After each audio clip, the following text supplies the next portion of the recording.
You are now. Imagine yourself on the field representing your home country at a world event that over 2 million people have bought tickets to and 260 million people worldwide are watching at home on their TVs. This is the world's biggest sporting event. This is the FIFA World Cup.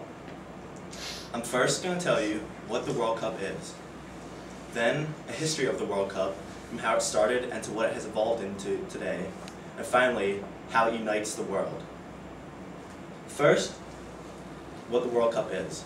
The World Cup is an international soccer tournament showcasing the top 32 soccer teams in the world. It's held once every 4 years in the month of June.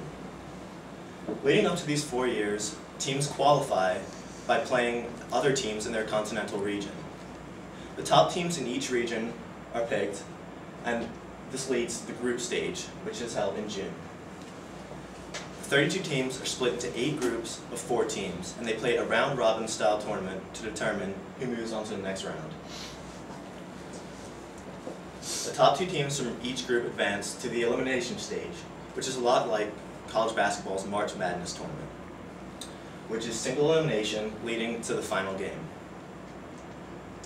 The final. This is a game that gets more viewers than the Super Bowl. Teams compete for the FIFA World Cup trophy, which is pictured here, and the title of World Champion. Now I've told you a little bit about what the World Cup is. I'm going to tell you a history of the World Cup and how it has evolved into what it is today. The first World Cup was held in 1930 in the country of Uruguay, where the host team won the tournament. Since then, the tournament has been dominated by both South American and European teams, where each continent has 9 victories to their name, and no other continent has had a team win a title. The most successful team in this tournament by far has been Brazil, as they have won the tournament 5 times. Their players are known as national heroes, and their teams are never forgotten. In 1954, West Germany won the World Cup. But the most significant part of this World Cup was that it was the first World Cup that was televised internationally. This was the beginning of the World Cup becoming the event it is today. Today is an event where fans will travel over half the world to see their team play. They will dress up as national icons, paint their faces, wear their flags, and chant national chants. It is a time for fans to come together and support one cause. Now you know a little history of the World Cup and how it has evolved into an event that unites people. As seen here, people come together in nations' capitals to watch the game on big screens, or it may be in a living room with a family, or at the stadium. Whatever it is, the World Cup unites people. For example,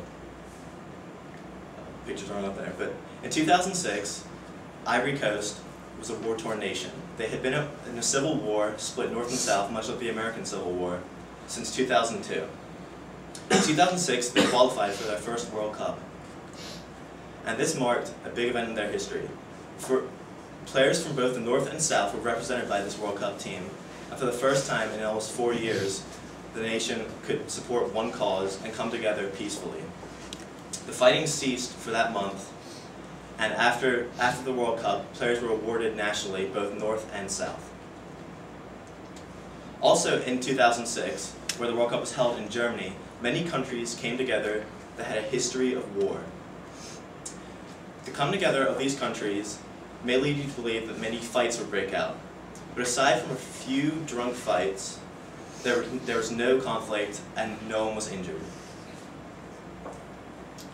I've told you a little bit about what the World Cup is, how it had started out as a soccer event and has now evolved into a world event where people can be loud, proud, part of the crowd, and finally, how it unites the world. The FIFA World Cup is the world's biggest and best sporting event.